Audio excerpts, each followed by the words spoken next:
Hello everyone, welcome to make it easy platform. कैसे हैं आप सब? तो आज हम आपके साथ एक बहुत ही इंपॉर्टेंट इन्फॉर्मेशन शेयर करने के लिए आए हैं। एनएचपीसी ने एक नोटिफिकेशन रिलीज किया है जिसमें आपकी सिविल इंजीनियरिंग की जो वैकेंसीज हैं रिलीज की गई हैं जेई पोस्ट के लिए। चलिए चलते हैं अपने सेशन की तरफ और देखते हैं कितनी वैकेंसीज रिलीज की गई हैं एनएचपीसी के द्वारा। जैसे कि आप देख पा रहे होंगे यहाँ पे ये एनएचपीसी का नोटिफिकेशन है और जूनियर इंजीनियर सिविल के लिए यहाँ पे जो नंबर ऑफ वैकेंसीज है टोटल वो 109 है। मैक्सिमम एज लिमिट यहाँ पे 30 साल रखी गई है अगेन। और अगर आप सैलरी स्केल की बात करेंगे तो वो 29,600 से लेकर 1,19,500 का स्केल रहने वाला है यहाँ पर। तो वैकेंसीज का फर्दर बाइफिकेशन भी यहाँ पर दिया हुआ है। SC3 करंट वैकेंसीज में बेसिकली SC13 है, शेड्यूल्ड ट्राइब आपके 5 है, अदर बैकवर्ड क्लासेस के लिए यहाँ पे 16 पोस्ट है, इकोनॉमिकली वीकर सेक्शन के लिए 15 है एंड अनरिजर्व के लिए अगेन बहुत बड़ा नंबर है which is 51. So 51 vacancies is there for the unreserved candidate. General candidate के लिए 51 वैकेंसीज है। वहीं अगर आप देखेंगे मैकेनिकल इंजीनियरिंग के लिए यहाँ पे जो टोटल वैकेंसीज है यहाँ भी काफी है। 49 वैकेंसीज मैकेनिकल इंजीनियरिंग के लिए है, जिसमें जनरल कैंडिडेट की जो वैकेंसीज रहने वाली है वो रहने वाली है 18। ठीक है ना। सो 18 vacancies is for the general candidate और द अनरिजर्व्ड कैंडिडेट, और बाकी सारी टोटल पोस्ट अगर आप देखेंगे तो 49 पोस्ट यहाँ पे मैकेनिकल इंजीनियरिंग के लिए दी गई हैं। क्लियर इतनी चीज? चलिए अब बात हो गई हमारी एज लिमिट की, वैकेंसीज की। अब आगे भी बात कर लेते हैं।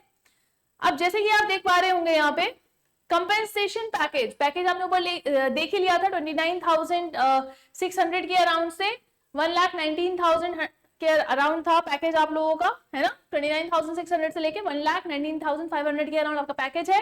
तो ये पैकेज आप लोगों को HRA, DA, TA सारी चीजें प्रोवाइड की जा रही है ना।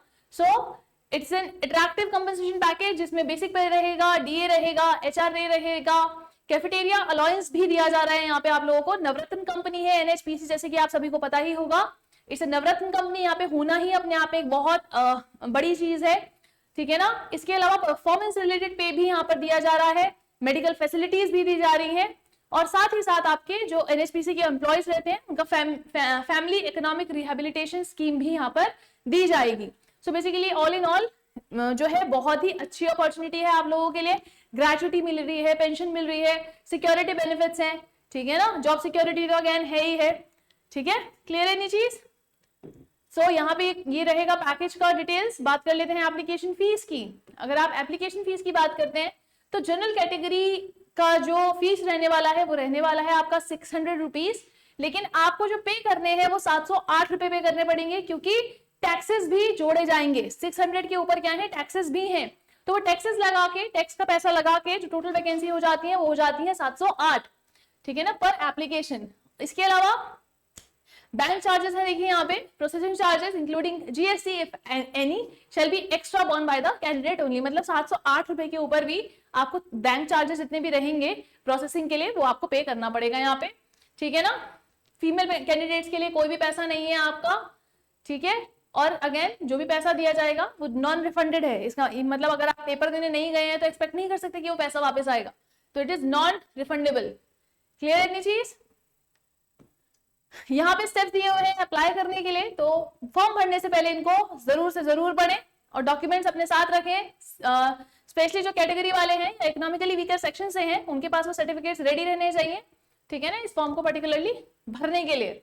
अब बात कर लेते हैं यहाँ पे क्वालिफाइंग क्राइटेरिया हालांकि दे रखा है 40% रहेगा आपका जनरल कैंडिडेट के लिए और 35% यहाँ पे रहने वाला है कैटेगरी वाले छात्रों के लिए, SC, ST और people with benchmark disability that means PWBD के लिए।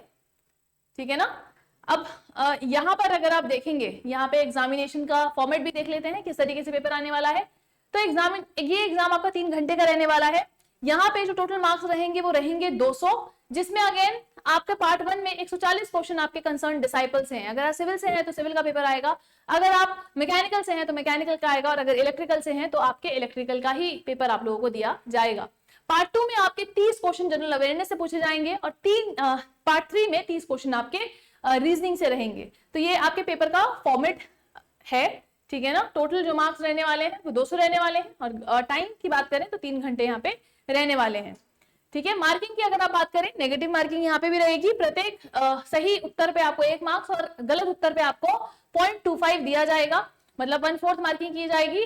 अगर आपने कोई क्वेश्चन अनअटेम्प्टेड छोड़ा है तो ना तो अवॉर्ड किया जाएगा ना डिडक्ट किया जाएगा, ठीक है। Reservation is as per the central rules, ठीक है ना। तो जितने भी कैटेगरी वाले छात्र हैं तो रिजर्वेशन आपको गवर्नमेंट नॉर्म्स और डायरेक्टिव्स के हिसाब से यहाँ पे प्रोवाइड किया जा रहा है। अगेन वो जो कि रहेगा आपका SC ST के लिए 5 साल, OBC के लिए 3 साल और पीपल विद बेंचमार्क डिसेबिलिटीज के लिए यहाँ पे 10 साल का अपर एज लिमिट रहने वाला है, ठीक है ना। क्लियर है। जनरली 13 साल रहता है PWBD के लिए, ठीक है ना। नॉन क्रीमी लेयर के लिए यहाँ पर क्या रहेगा, ये जनरल कैटेगरी के जो PWBD वाले हैं, मतलब पीपल विद बेंचमार्क डिसेबिलिटी, जो जनरल कैटेगरीज हैं उनको 10 साल का रिलैक्सेशन है।